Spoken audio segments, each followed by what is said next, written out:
사항 13장 4항입니다. 맹세, 경솔한 맹세로 불행한 속박을 받는 사람들. 그래서 이제 교회법의 그 타락과 부패에 이제 우리가 실례들을 이렇게 보는 겁니다. 그래서 억지로 맹세를 시키고 율법주의적으로 이제 이렇게 맹세를 시키는 이런 다양한 여러 가지 중세 시대의 잘못된 그런 교회법에 의한 성도들의 맹세들을 우리가 이제 봅니다. 사항 313페이지 같이 봐. 엄마 들어가. 글을 읽으면서 봐요. 저기 잘 이해할 수 있습니다. 사항입니다. 이제 셋째 점을 말하겠다. 하나님의 인정을 받으려면 맹세하는 의도가 중요하다. 하나님께서 보시는 것은 속마음이지 겉모양이 아니므로 같은 일도 마음에 가진 목적이 변하는 데 따라 어떤 때는 하나님을 기쁘시게 하며 어떤 때는 심히 불쾌하게 한다. 술을 마시지 않는 행동 자체가 거룩한 것 같이 생각해서 마시지 않기로 맹세한다면 그것은 미신이다. 이 술 좋아하시는 분들 아주 희소시가 아니겠어요? 그러니까 이 술, 담배 문제도 그러니까 많은 분들이 놀라는 거는 우리 장로교와 개혁주의에 있어서는요, 술, 담배를 아디아포라로 취급했습니다. 중립적인 문제, 양심의 자유 문제로. 그러니까 율법주의의 문제는 성경에 있는 부분들을, 특별히 의식법과 정치 형벌법에 대한 부분들을 따라하려고 하는 거예요. 예수님이 오심으로 중단된 것들을. 그러면 율법주의가 되는 겁니다. 같이 맞물려 있는 거예요. 자, 두 번째. 성경에 없는 내용들을, 교리적으로 없는 것들을 교회법으로 확장해가지고 강요하게 되면, 그래서 무슨 날 지켜라, 뭐 지켜라, 뭐 지켜라, 이러면 그게 악한 교회법이 되는 것이. 세 번째, 성경이 뚜렷하게 이렇게 저렇게 말하지 않는 부분들이 있어요. 죄라라고 말하지 않는 부분들이 있습니다. 그러면 어떤 것을 선택할지라도 그것이 성도에게 좀 더 자유 가운데 하나님이 열어두신 것이 있어요. 명백하게 죄가 되는 것은 금지시켰지만 그렇지 않은 일반 은총이 있기 때문에 우리는 특별 은총이라고 하는 10계명의 죄 아님, 이게 아주 명확한 것도 있지만 일반 은총이라고 하는 자연 속에서, 사회생활 속에서 일반인들도 누리면서 살아가는 이런 다양한 혜택들 가운데는 특별히 그게 성경에서 죄라고 명령되어 있지 않는 부분들이 있단 말이에요. 그러면 이걸 우리가 일반 은총이라고 그러는 거죠. 그래서 이런 일반 은총은 절대 죄가 아닌 것입니다. 그러면 그 일반 은총은 보편적인 양심과 크리스찬의 사려 분별로 판단하는 것이에요. 영화를 보러 가야 되는데 영화 보러 가면 죄입니까? 1800년대까지만 해도요. 그 이제 이번에 우리 김영재가 같이 시편 찬송 거기 듣다가 이제 그 세속 음악이 등장하는 이제 그런 거 이제 역사 들었을 거예요. 처음엔 다 종교 음악이었는데 1300년 이후까지. 근데 세속 음악이 들어오면서 이 춤이 들어옵니다. 그래서 사람들이 이제 이렇게 놀고 춤추기 위해서 음악을 만드는. 그 종교 음악에서 완전히 이제 사람들이 놀기 위한, 춤추기 위한 음악으로 전환이 되면서 이 춤이 아주 종교적으로 문제가 되는 거예요. 그래서 결국에는 이 춤을 통해서 어떤 종교식의 어떤 그 샤머니즘으로 끌고 가기도 하고 이 춤을 통해서 결국 이제 성적인 그런 범죄로 또 이렇게 타락하기도 하고. 그러니까 이 춤이 미신과 성적 타락의 아주 중요한 어떤 수단으로, 왜냐면 그 시대는 이렇게 사람들이 노는 문화가 많지 않다 보니까 이 춤이 이제 거기에 가장 대표가 됐고 결국 이 춤을 통해서 모든 것을 해소하게 되는. 그 나중에는 이 춤을 통해서 신전이라든가 이런 데서 이제 성적인 범죄를 통해서 이렇게 뭐 사제 여정 그 남창 여자 창녀도 그렇고 남자 남창도 그렇고 이렇게 신전에서 성적인 그런 연합을 하면서 마치 신의 대리자 역할을 하는 이제 이런 소위 말해서 이런 그 성을 가지고 종교화시키는 그러한 그 미신들이 고대 교회로부터도 있었어요. 고린도 교회가 바로 그것 때문에 문제가 된 겁니다. 그래서 음식 문제하고 제사 문제에 이제 이렇게 참여되는 문제에 있어서 그리스 항구가 이렇게 지중해를 끼어가지고는 무역지대다 보니까 아주 그런 부분들이 아데미 여신을 숭배하는 그런 또 에베소 같은 경우도 여신상을 숭배하고 그러면서 여자 사제들이 이렇게 있어가지고 그 신을 대리하면서 여성하고 그 재물 갖다 바쳐주면은 돈 갖다 주면 여성 사제하고 잠자리를 하고 이런 소위 말해서 섹스교라라고 하는 이런 어떤 아주 저급한 그런 그 문란한 종교들이 이방 문화에 이렇게 있었는데 그것이 이제 고린도를 중심으로 해서 영향을 끼치면서 이렇게 문제 성도들한테 영향을 끼치기도 하고 이런 어떤 고민들이 역사적 배경 속에 있었습니다. 그러니까 종교개혁에도 이 음악이라는 부분이 춤이라는 부분들이 결국 계속 문제를 일으켰고 그러다 보니까 그 시대의 방탕의 어떤 아주 최고의 어떤 대표가 돼버린 거예요. 그래서 교회법에 또 신조에 춤 금지가 항목으로 들어오는 경우가 상당히 있습니다. 유럽의 여러 신조들이 이제 1500년 이후에 만들어지잖아요. 그러면 춤 금지, 촛불 금지, 촛불 태우는 거. 왜 그게 기도하고 연결이 되다 보니까.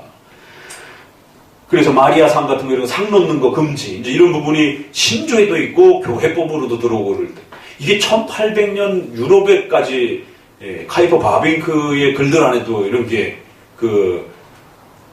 교회 개혁의 어떤 대상으로 이렇게 나오기도 합니다. 그러니까 이 춤, 이런 그 다음에 소위 뭐라 그래요? 카드에서 점쳐주는 거. 타로 같은 그런 방식들이 이제 또 미신적인 샤머니즘적인 이제 형태로 늘상 이제 그걸 점을 치고 하루 생활을 일과를 하고 막 이러는 부분들이 그 카드점이라든가 이제 이런 것들이 워낙 기독교와 직접적으로 문제가 돼서 이게 1800년 후반기까지도 그렇게 교회법에서 아주 엄중하게 책망하는. 근데 이제 우리 입장에서 보면은 이게 뭐 이렇게 문제지? 아니 뭐 학교에서 애들이 뭐 이게 저기 스포츠용으로 이렇게 뭐 저희 때만 해도 그 뭐라 그래 이렇게 포크 댄스 그래 뭐 그런 것도 그럼 포크 댄스가 죄예요? 이거 참 그렇잖아요. 그리고 지금의 다양한 어떤 스포츠 댄스라든가 이런 분들이 많은데 뭐 살상가 뭔가 무슨 뭐 이렇게 뭐 그런 것까지 뭐 다 언급하자라면 한두 끝도 없지만 아무튼 이렇게 그럼 그런 어떤 이런 것들이 죄입니까? 그렇게 치게 되면 발레도 죄예요 그러면? 남자 여자가 너무 이렇게 적나라하게 옷을 입고 속이 다 드러나도록 이렇게 옷을 입고 춤을 추잖아요. 그게 참 쉽지 않은 겁니다. 그걸 너무 이렇게 극단적으로 몰아가게 되면 그러면 영화 못 봅니다. 연극, 뮤지컬, 드라마 그러니까 문화생활 할 수 있는 게 아무것도 없어요. 그래서 율법주의가 성도들에게 아주 잘 호응이 되는 겁니다. 금욕주의적 삶을 살아라라고 그렇게 강요하게 되는 것이에요. 그런데 장로교를 개혁교회를 배우기 시작하면 오히려 그 문화 부분에 대해서 양심의 교회법에서 크게 문제가 되고 교리적으로 문제가 되지 않으면 일반 은총 차원에서 양심의 자유로 열어주는 부분이 폭이 굉장히 넓습니다. 그래서 칼빈주의를 처음 배우시는 분들이 십계명 배울 때 문화관에서 굉장히 많이 당황해요. 우리 한국 신학생들이 유학하면서 제일 많이 당황하는 게 미국 같으니 목사님들이 이렇게 커피 한 잔 넣고 이렇게 마시고 이런 거 커피 문화가 아닌 사람들은 굉장히 당황스러운 것처럼 맥주,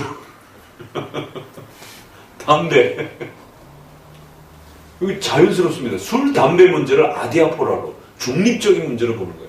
카페인 많이 먹으면 죽습니다. 그래서 어느 나라 남미라든가 이런 데는 커피 세례 받으려면 커피 금지 이런 것처럼 술은 우리나라에서 금지가 된 거예요. 완전 말술을 먹잖아요. 그냥 그래 죽어보자 이러면서 그냥 막 2차 3차 문화 이런 문화가 서양에는 없어요. 그 술 중독자라고 그렇게 취급받습니다. 그냥 이렇게 선술집처럼 병 하나 이렇게 컵 하나 놓고 도란도란 얘기하고 이러지 그냥 막 세상에 말술을 갖다 놓고 밤새도록 먹고 그 다음날 아침에 일어나지 못해서 교회 못 오고 이러니까 이제 한국에서는 선교사들이 이거 심각하다 이거. 그래서 첩 금지. 한국이 첩이 워낙 많았기 때문에. 그 다음에 술 금지. 담배가 중국하고 넘어오면서 아편과 관련된 이제 이러한 중독성이 이제 이렇게 연결되다 보니까 그래서 세례 받으려면 반드시 이거 정리하고 세례 받아야 돼. 근데 기독교 강요를 그러니까 칼빈은 절대로 술이나 이런 걸 가지고 교회법으로 함부로 올가매지 말라라라고. 미신이다 그러잖아요. 그러니까 이걸 읽어내면서 당황해하는 거예요. 한국교회 이제 성도들이. 당연히 술을 먹으면 안 되지. 기독교인이 어떻게 술을 먹어? 이게 금욕주의, 율법주의 훈련이 돼 있어가지고 흑백 논리로만, OX로만 늘 봐오다가 이 중립적이고 양심의 자유에 맡겨진 이런 많은 부분들을 보면서 굉장히 당황해하는 거예요.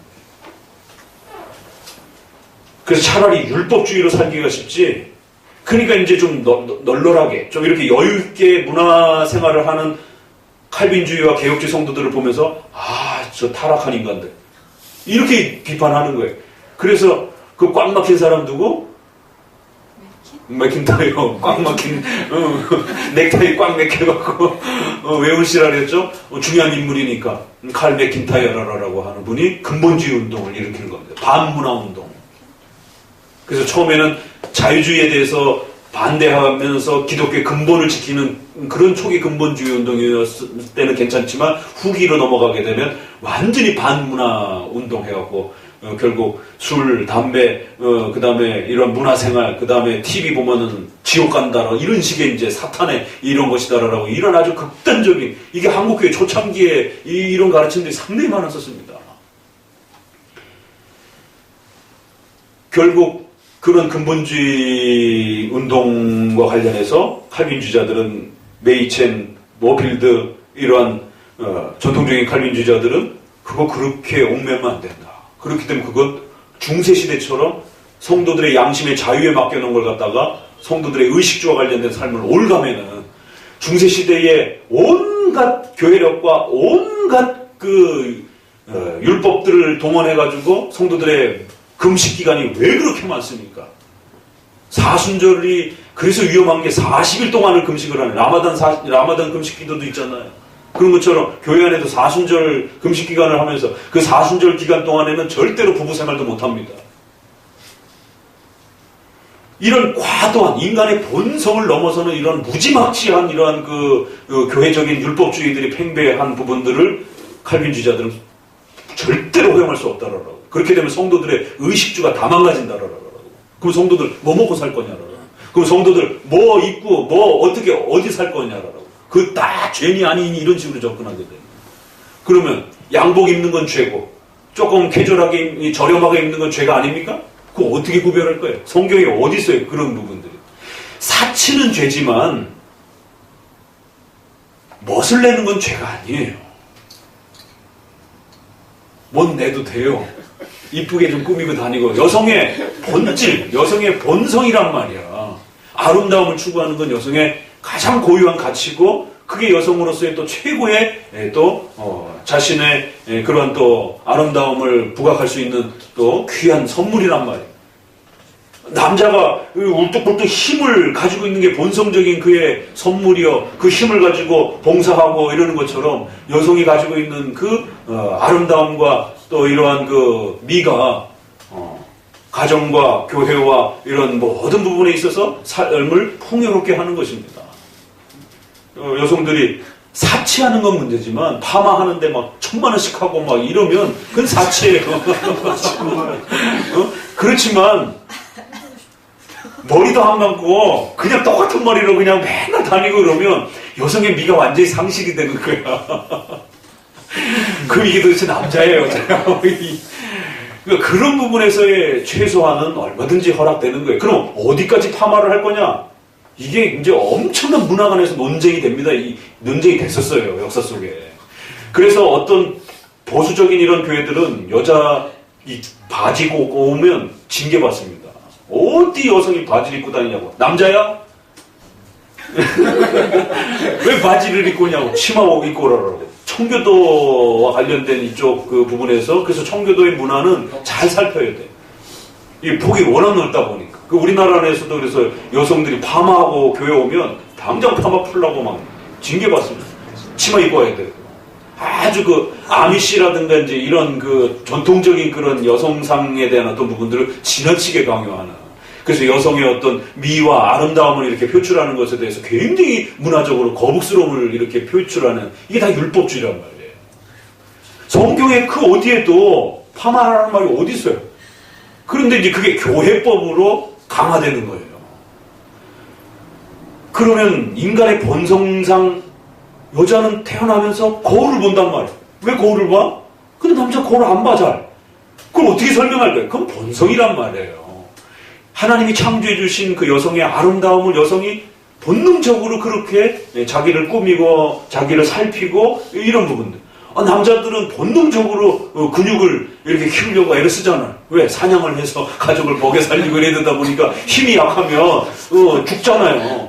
그러니까 울끈불끈 하는 것에 대해서 그 힘을 유지하는 것에 대해서 남자들은 본능적으로 그래서 어려서 바깥에 누가 말도 안 했는데 애들이 한 종일 뛰어놀잖아. 남자애들은 2단 옆차기부터 시작하면서 왜? 근육을 키워야 되니까. 그건 본능이란 말이에요. 그럼 그런 본성조차도 막아내면서 금식을 40일을 하더라 그러지 않나. 그 기간 동안에 엄연한 부부가 살아가고 있는데 그런 모든 부부 생활을 차단을 해서 모든 인간의 본성적인 오죽하면 심리학에서도 뭐 그런 뭐 인간의 욕구 뭐 이런 거 있잖아요. 뭐 먹는 욕구 그 성에 대한 욕구 뭐 이렇게 여러 부분 그건 인간의 본능이라 그러잖아요. 그냥. 그러니까 카톨릭은 그런 모든 부분들을 본능을 억제하면서 신부, 수녀 결혼 못하게 만들고 아예 더 나가서 아예 결혼까지도 못하게 만들고 그러니까 본능을 못 참으니까 뒤로 가가지고는 결국 수녀들하고 사고를 쳐가지고 애들 고아들이 그냥 수도 없이 쏟아져 나오고 그게 중세시대에 결국 그 고아원 이제 엄청나게 이제 애들 그 관리하는데 어마어마한 이제 이 에너지가 쏟아부어지게 되고 차라리 결혼을 해서 가정을 꾸미고 그냥 살으면 오히려 그게 방지가 될 텐데 억지로 막으니까 막을 수 없는 걸 막으니까 아니 인간이 배가 고프면 밥을 먹어야 되는데 그건 목숨을 걸고 먹으려고 한단 말이에요. 그건 막을 수 있는 문제가 아니란 말이에요. 여기 음식 딱 갖다 놓고 손발 묶어놨어요. 그러면 가만히 있을 것 같아? 몸에 피가 나는 한이 있더라도 인간은 먹으려고 덤벼든단 말이에요. 왜? 그게 본능이니까. 먹지 않으면 죽으니까. 그러니까 그런 본능은 막을 수가 없는 겁니다. 근데 그렇게 결혼 못하게 그냥 교회법으로 확 정해놓고 일반 부부들도 온갖 교회력 동원해가지고나 그렇게 모든 걸 차단하고 음식 차단하지, 성 차단하지, 그 다음에 살아가는 이 삶의 의식주와 관련된 부분들을 또 돈 더 따라해갖고 생활과 관련된 이런 모든 부분들을 차단하지. 이게 카톨릭의 무시무시한 교회법이라는 거예요. 교회가 타락하게 되면 사람 죽입니다. 여호와증인들 타락하면서 이러한 무지막지한 그 폭력적인 이러한 그 행동들이 나오는 것처럼 그래서 칼빈도 술과 이런 문제들, 생활과 관련된 이런 문제들은 아디아포라라는 것이. 이거를 잘못 적용하게 되면 의식주와 관련된 과도한 율법몰이가 되게 되면 성도의 삶을 죽이는 형태가 된다는 거죠. 그러니까 이것은 정말 필요하면 아주 제한적으로 그렇게 성도들의 덕을 위해서 사용해야지 지나치게 확대하면 안 된다는 거예요. 그래서 우리가 바로 전에 읽었던 그 윗 문장에 그러나 우리가 우리의 자유를 멸시하지 말라고 우리가 말한 것은 설명이 없이는 이해하기가 어려울 것이다. 하나님께서는 우리를 만물의 주인으로 만드셨고 우리가 만물을 이용할 수 있도록 우리에게 예속시켰습니다. 그렇기 때문에 적어도 이러한 인간의 본성과 자유 속에서 잘 헤아려서 어떤 그 맹세를 해야지 먹는 거, 성 이런 건 본능인데 내가 평생 독신자로 살겠습니다. 내가 평생 굶으면서 살겠습니다. 그 공의를 읽다 보면은요, 공의의 시대에 벌써 그 성자 개념이 나와가지고 어떤 성자가 있느냐면 기둥성자라는 게 있어요.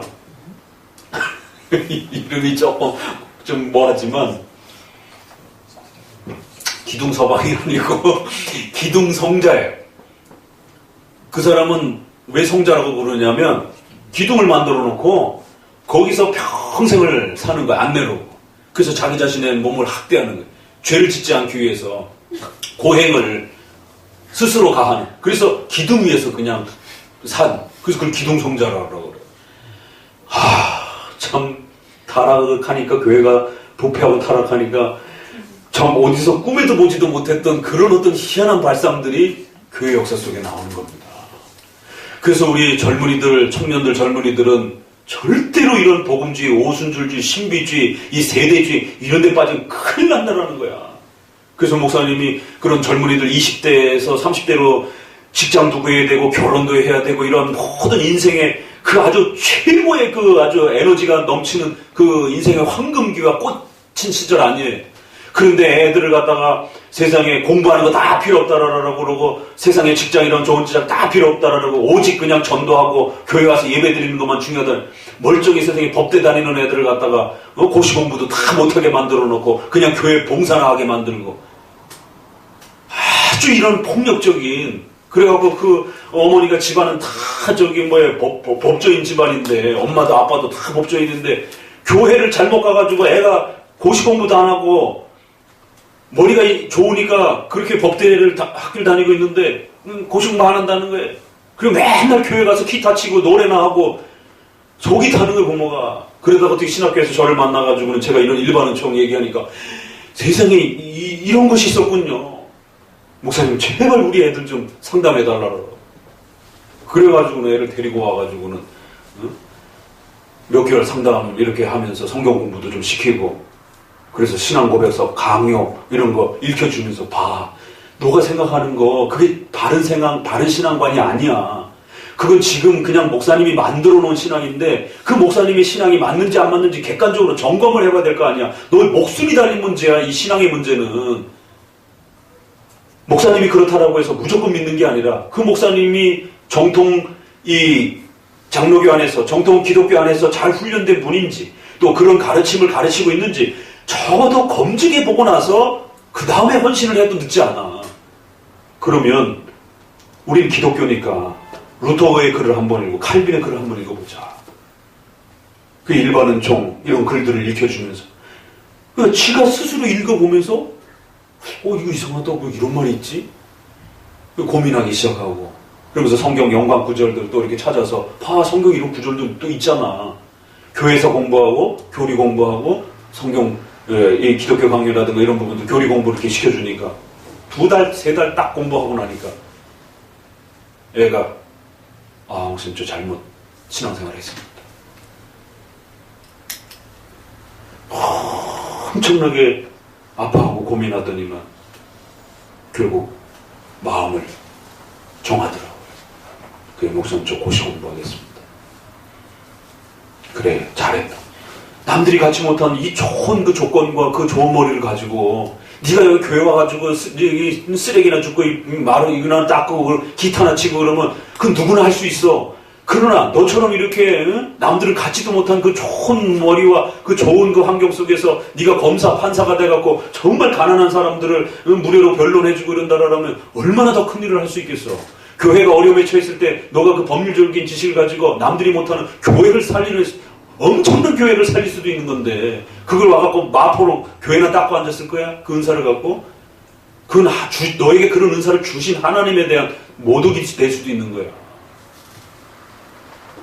그래서 결단하고 고시원 들어가기로 그렇게 부모에게 연락이 왔어요. 목사님 너무 감사하다. 밥을 한번 얻어먹었나 모르겠다. 기억이 안 나는 것 같은데 아무튼 밥 한 번은 얻어먹은 것 같아요. 그래서 목사님 너무 고맙다고. 애 인생이 달라졌다라고. 그러니까 일반은총과 삶의 문화에 대한 이런 부분들을 교회법이 과도하게 올감해가지고 그 젊은 애들을 갖다가 여호와 증인들이 군대에 그런 식으로 애들 가르쳐가지고는 호적에 빨간 줄 올라가고 그 좋은 직장 다 포기하게 만들고 그냥 옛날에 그 영어학원 차려가지고 자영업이나 하게 만들고 왜 회사에 취직할 수가 없는 거예요. 감옥을 갔다 왔기 때문에. 그러니까 온통 다 그냥 자영업밖에 못하는 겁니다. 삶의 수준이 완전히 밑바닥으로 떨어지는 거예요. 그래서 칼빈주의가 개혁주의가 유럽을 구원했고 미래도 칼빈주의 하나님께 달렸다라고 하는 이 기독교 강요 일본 나카야마 사각기라고 하는 이 목사님의 서문의 글이 그토록 가슴이 미어지는 거예요. 칼빈주의를 제대로 배우면 우리 젊은이들의 삶이 달라집니다. 우리 젊은 부부들의 가정이 달라집니다. 건강하게 살아납니다. 그러니까 음식, 술, 담배 이런 분들은 아디아포라, 중립적인 부분이에요. 양심의 이러한 부분들을 따라 판단하고 또 교회법에서 엄히 금지하지 않으면 얼마든지 자유 속에 판단할 수 있는 문제들인 겁니다. 그래서 기독교 강의에서도 술을 마시지 않는 행동에 마치 뭐가 굉장히 대단한 종교적인 어떤 의미가 있는 것처럼 벌써 그 시대 당시에도 그런 식으로 여론몰이를 하갖고 결국 성에 대한 더러움, 음식에 대한 더러움 이렇게 해갖고는 결국 온갖 금식일과 결국 동정성에 대한 이런 부분들, 또 부부들도 애 낳는 목적 외에는 절대로 될 수 있으면 성은 더럽고 부끄러운 것이니까 부부생활 하지 말라라고 하는 아주 이런 정말 악마, 그러니까 오죽했으면 디모데전서에 사도 바울이 귀신의 가르침이고 악마적인 것이다라고까지 얘기를 그렇게 아주 비판을 했겠어요. 성도들이 절대로 그런 금욕주의, 율법주의 가르침에 빠지지 말라라고. 그 멀쩡한 그 사랑스러운 부부를, 남편 아내를 갖다가 완전히 무슨 뭐 원수 취급하고 돌덩어리 취급하고 이런 식으로 살아갈 수밖에 없는 그런 삶이 되고, 돈이라든가 이런 부분들도 다 그냥 더럽게 취급해갖고, 가정이 돈이 없으면 뭘로 어떻게 먹고 살고 어떻게 아이들을 양육하고, 돈이란 삶의 가장 중요한 핵심 요소가 되는데 돈에 대해서 아주 부정적으로 이렇게 해가지고는 그 돈 다 갖다 바쳐갖고 교회에다가 성전 건축 헌금하게 만들고, 그래갖고 집 팔아가지고는 월세로 다 나가게 돼. 이런 그 교회 건축 부흥 시대의 이 피해가 이제 저희 50대, 60대 세대들 아니겠어요. 지금은 이제 조금 그게 한 템포 죽었지만, 시그러들었지만, 그렇게 해가지고는 온갖 교회를 천억, 몇백억씩 교회를 짓게 만들고, 그리고 성도들은 다 가난해져 있고, 뭐 몇 사람 나서 간증하죠. 그거 어쩌다가 그냥 한두 사람 적은 거지. 90% 이상들은 다 가난해지죠. 안 그렇겠어요, 당연히? 집안에 돈이 없는데. 길거리 나앉게 만들고, 부부싸움하게 만들고, 그래갖고 결국에 이혼하게 만들고. 신천지만 이혼하게 만듭니까? 멀쩡히 다니는 아이들 학교 다 그만두게 만들어갖고 신천지 운영하는 그런 공장 같은 데 보내가지고는 아르바이트 비용만 지불해놓고는 그 옛날에 통일교가 다 써먹었던 거잖아요. 그래갖고 거기서 나오는 엄청난 돈으로 또 기업 운영하고. 그럼 그게 신천지만 그러냔 말이에요. 한국교회 안에 그런 부패함 속에 그런 게 없냔 말이에요.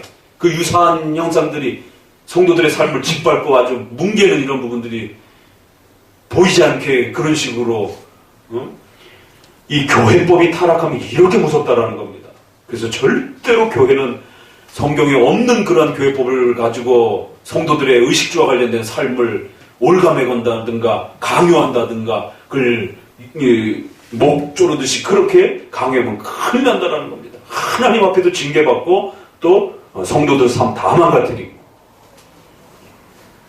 술 문제 이런 부분들은 종교개혁 시대 때도 중립의 문제로 두고 처리했다라는 것이. 결코 어디에도 그걸 가지고 종교적인 어떤 거룩의 문제로 끌어내지 않았다라는 겁니다.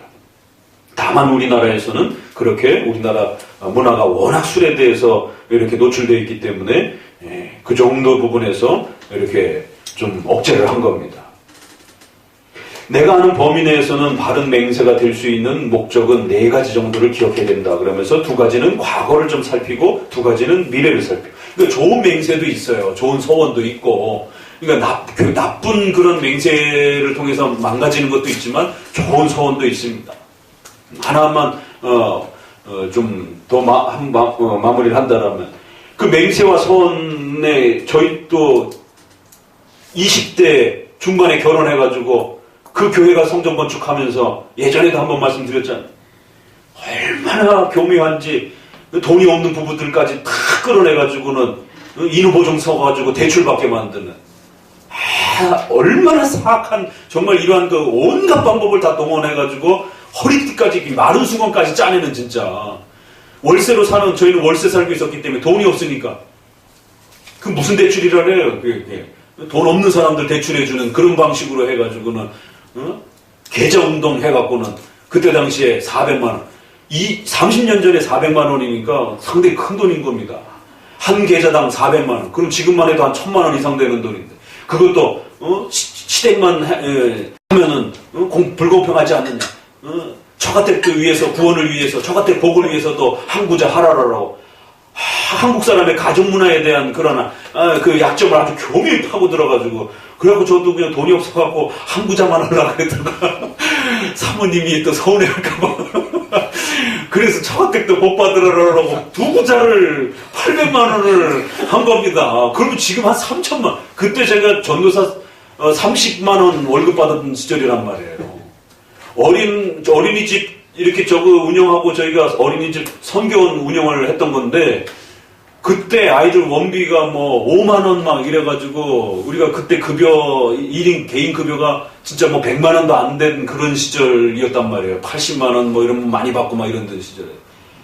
그때 800만 원을 작정을 해가지고 매 한꺼번에 못 갚, 돈 없는 사람 못 갚으니까 집 있는 사람은 팔아가지고 월세로 가고, 월세 있는 사람은 그렇게 그 대부업체 대출이죠. 그러니까 소위 말해서 대부 끼고 하는 그 저기 사금융 끄고 해갖고는, 그렇게 해갖고는 결국 중간에 보증 세워가지고는 장기 3년 납입하는 대출로 이렇게 해갖고 매달 20만 원이가 30만 원씩 납입하니까 4년 가까이 걸리더라고요. 그래갖고는 그래서 20만 원 정도면은 둘이 열심히 벌어가지고 뭐 할 수 있겠다, 생활비 빼고 나서도 이렇게 하면 되겠거니 해갖고는 두 구자를 해갖고 시작을, 건축헌금을 그런 식으로 해갖고는 시작을 했던 겁니다.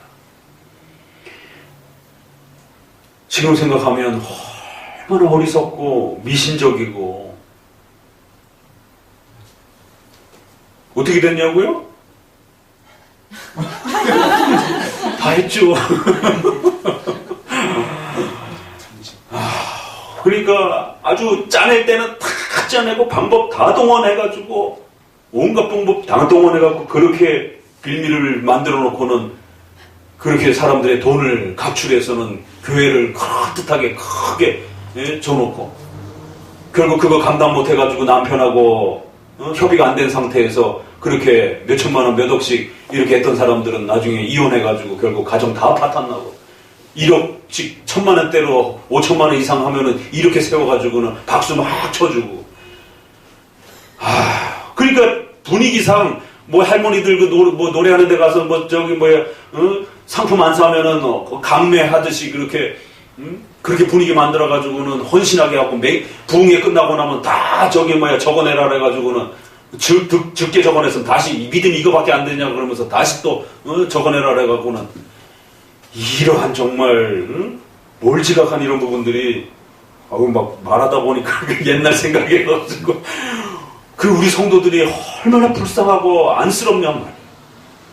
이건 정말 목회자들이 먼저 정말 반성하고 하나님 앞에 제일 먼저 벌을 받습니다. 그런 행동들에. 지금도 여전히 일어나고 있단 말이에요. 그래서 정신 똑바로 차리고 기독교 강요와 이런 교리 부분들을 읽어내야 되는 겁니다. 그런 맹세는 절대로 할 필요도 없고 해서도 안 되고, 그래서 과거와 미래를 잘 살피면서 하나는 받은 은혜에 대해서 하나님께 감사하는 뜻으로서의 맹세의 부분이 있을 수 있고, 진노를 피하기 위해서 우리가 지은 죄에 대한 벌을 받겠다라고 하는 또 이런 형태로서 우리가 또 건전하게 또 할 수 있는 부분이 분명히 있어요.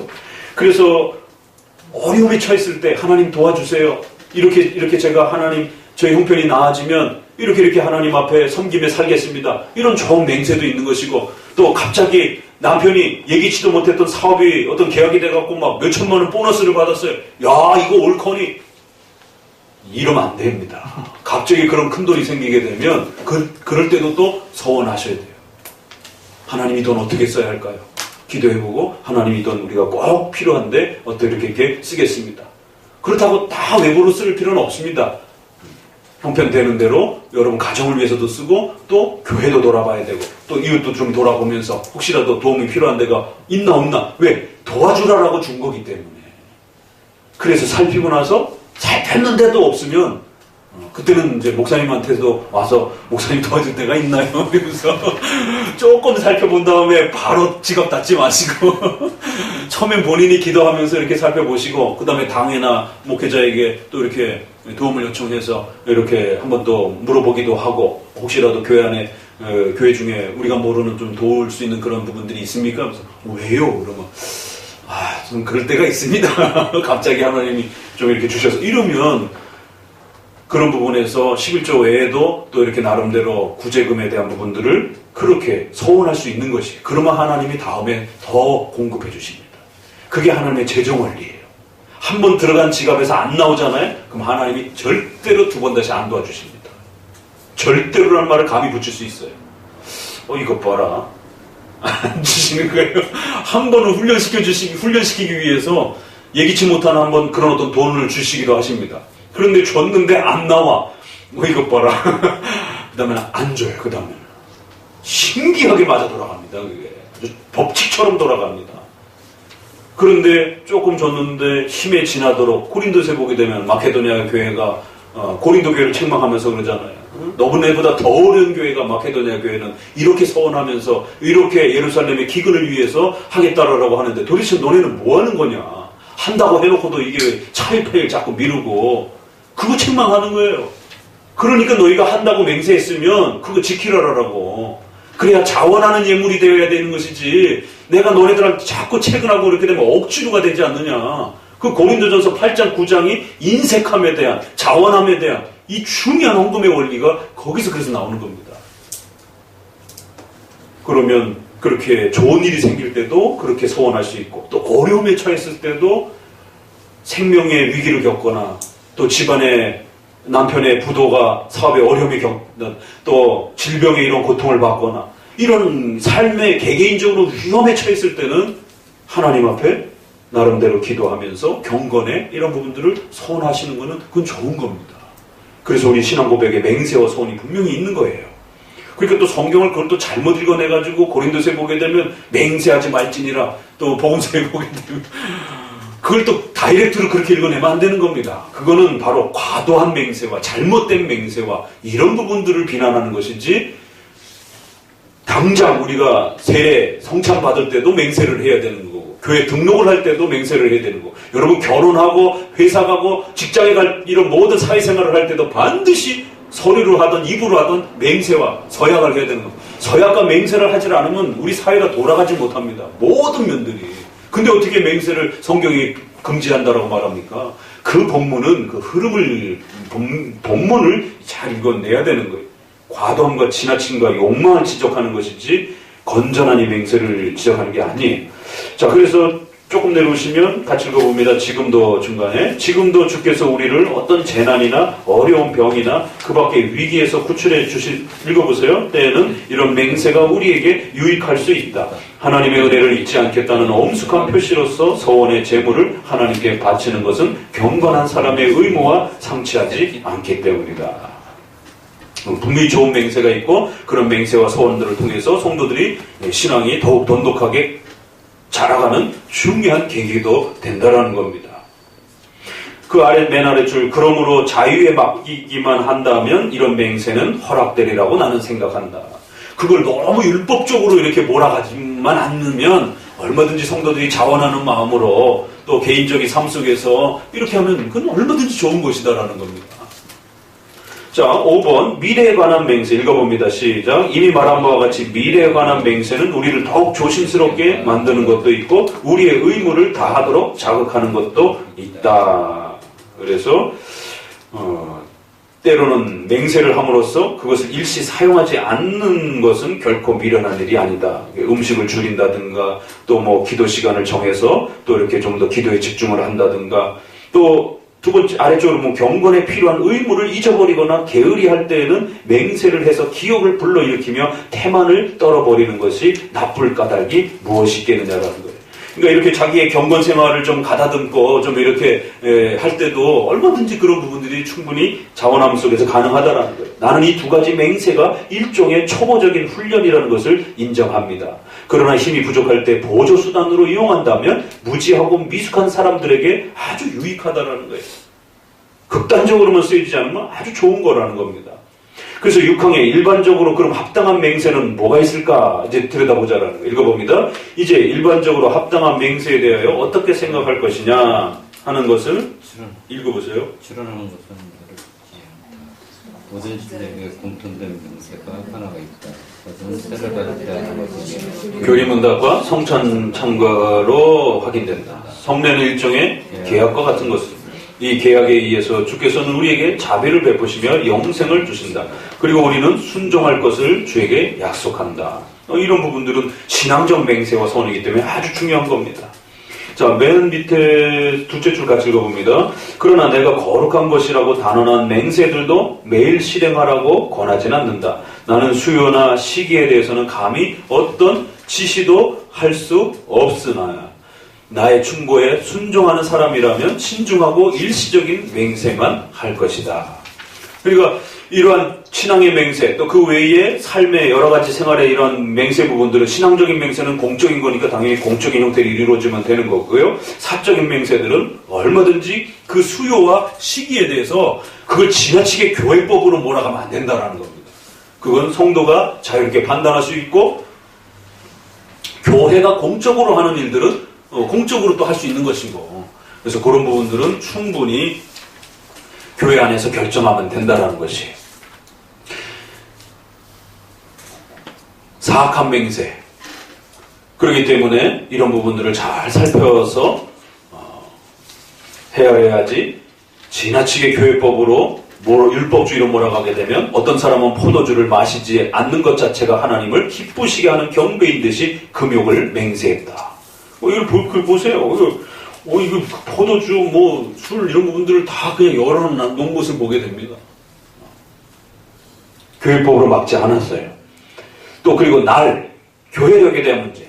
그런 날이 다른 날보다 특별히 거룩한 것처럼 망상을 했다. 그래서 훨씬 더 유치한 일들이 아이가 아닌 어른들이 맹세했다. 애들도 그런 것 안 하는데 어른들이 바보냐? 이 칼빈은 이런 글의 맛이 있어요. 참 애들만도 못하는 이제 이런 겁니다. 거룩한 곳으로 기원 순례하는 것을 지혜라고 생각하여 종종 걸어가거나 반나체가 되어 여행을 하였는데 이처럼 피곤케 함으로써 더 많은 공로를 얻는다고 생각했기 때문입니다. 그러니까 생각지도 못한 것들이 있죠. 여기 또 홀딱 벗고 또 그걸 돌아다니는 거를 그걸 또 순례를 또 참내 이게 어떻게 이게 이게. 그러니까 이런 식의 과도한 인간의 본성과 삶을 망가뜨리는 형태의 과도한 이런 그 맹세와 선들은 절대 금욕주의로 몰아가면 안 되는 겁니다.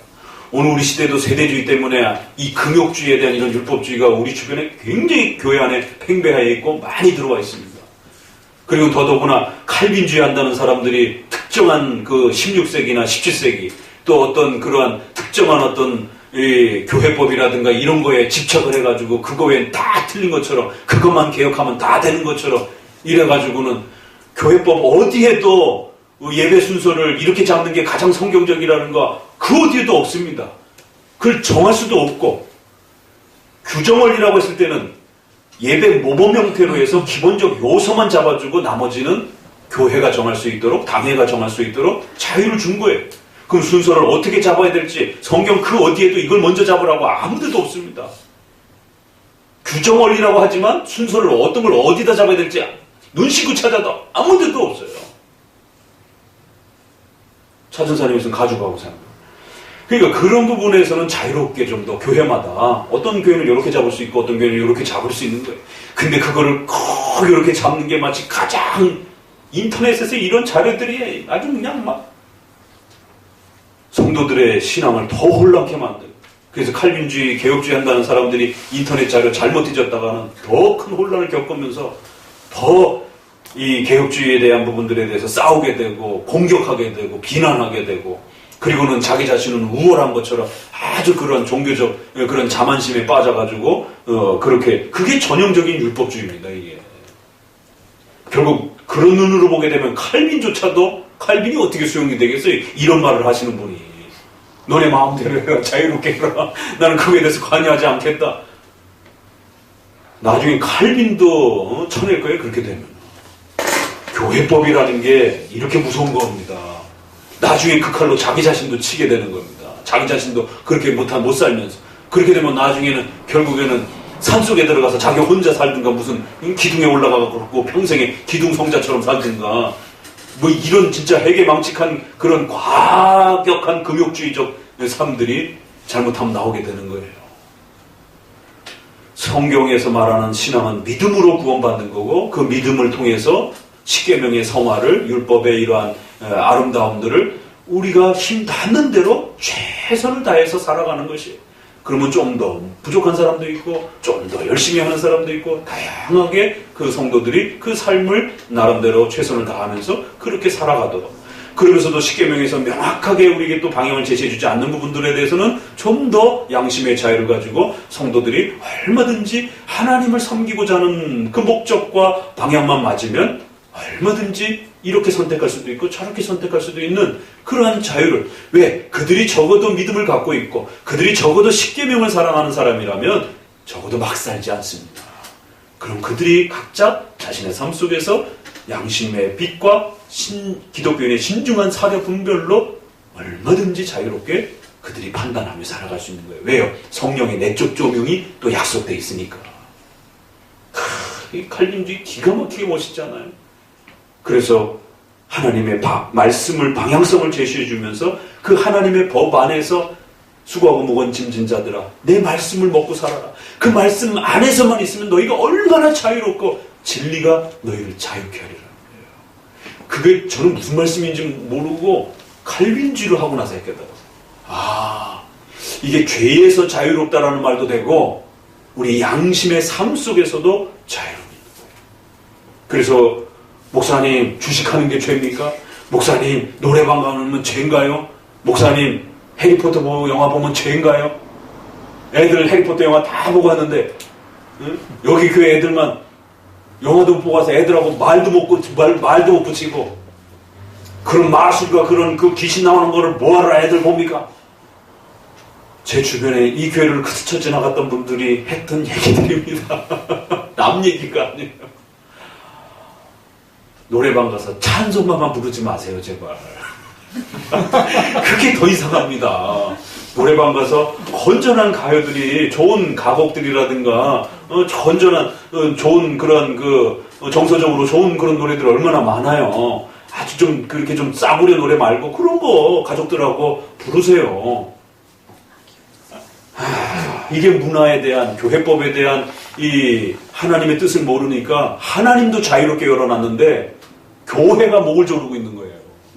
근데 이거를 안 하니까 방탕하게 막 사는 거예요. 그러니까 무율법주의와 율법주의의 이 갈래 서서 성도들이 이리지도 못하고 저리지도 못하고 양심의 자유를 못 누리면서 한쪽은 너무 타락해서 문제고 한쪽은 또 양심의 자유도 다 먹고 그럴 때 칼빈주의가 유럽을 구원했다는 겁니다. 신앙적으로도 그렇고 생활적으로도 돈 죄 아닙니다. 어떻게 쓰느냐가 문제입니다. 성 죄 아닙니다. 부부 사이의 성이 얼마나 소중하고 성이 없으면 어떻게 애를 낳고 교회가 어떻게 증거하겠습니까? 성은 가장 아름다운 겁니다. 젊은 부부들 빨리 결혼하시고 또 열심히 애 많이 낳으시고 애를 많이 낳으려면 성생활도 많이 하셔야 돼요. 부부관계를 많이 해야 애를 낳는 것이죠. 그 교회가 온갖 금식을 동원해가지고 부부생활을 그렇게 못하게 하면 애를 언제 낳란 말이야. 부부가 열심히 그렇게 건강하게 살아가라. 좋은 직장과 직업을 통해서 세상에 나와서 또 성공하시라고. 그리고 그 열매들로 주변에 많은 사람들 도와주고 교회 세우고 그러면 하나님이 더 큰 복을 주시는 겁니다. 산속에 들어가서 금식 100일 했다라고 해서 복 받는 게 아니에요. 기독교 강원이는 이처럼 우리에게 있어서 올바른 교회 생활, 이게 지금 교회론에 대한 전체적인 지금 흐름을 끌고 가는 거잖아요. 그러니까 이런 부분에서 뒤에 이제 8항부터 이제 그 수도원 생활이 나오는 거예요. 그래서 그렇게 이제 잘못된 맹세로 그렇게 평생 동정성을 또 술, 음식, 또 기둥에 올라가서 살겠다라고 하는 이런 고행하면서 이런 정말 해괴망측한 그런 그 서원들이 쏟아져 나오면서 삶을 망가뜨리는. 근데 이제 이런 부분들이 오늘날 우리 한국 교회 안에도 서구 교회 안에도 변형된 형태로 우리 안에 금욕주의적인 형태로 상당히 많이 들어와 있는 이런 부분들을 보게 됩니다. 그래서 기독교 강요 한자 읽어내면서 우리 안에 잘못된 그런 교회론과 관련된 이런 부분들을 잘 정립하시고 진정한 그 삶의 신앙의 기쁨과 특별히 생활과 교회론과 관련된 정말 멋있는 교회 생활, 정말 멋있는 우리 성도들의 삶을 이렇게 구축해야만이 더 이 값진 멋있는 또 이런 부분들을 누릴 수 있게 될 것입니다. 저 여기까지 좀 마치도록 합시다. 좀만 쉬었다가